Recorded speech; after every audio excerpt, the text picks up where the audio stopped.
After 9/11, Frederique Boudouani, who was living in Boston at the time, tried to make sense of the event by learning more about his Islamic roots. Now, that quest led him right here to Cedar Rapids, home to the first mosque in the nation, then to Elkader, a city that made him feel much closer to his homeland, Algeria. He and his husband Brian, a native Iowan, soon found where they belong.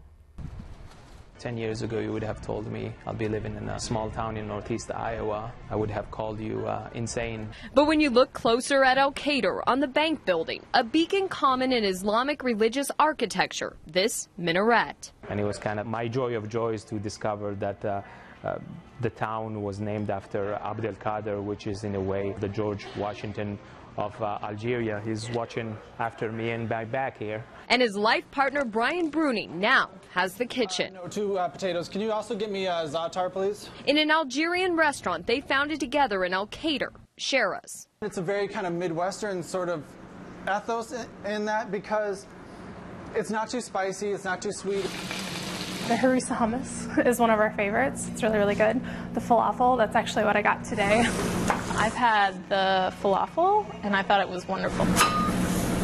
We've embraced kind of the part of the culture of the sister city, which you don't necessarily see a lot, particularly in small towns. And Elkader's connection to its Algerian sister city, Mascara, has had a large impact here.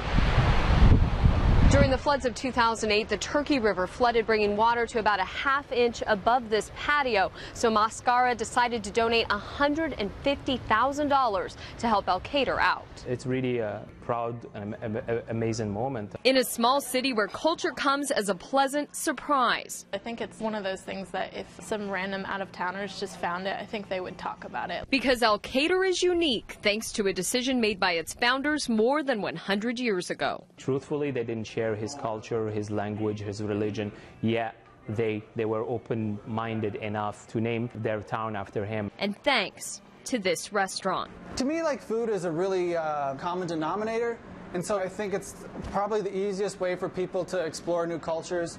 While Frederique helped found the restaurant, he is no longer a co-owner. Brian still runs Shara's. Frederique now distributes craft beer. Sadie Hughes, CBS 2 News.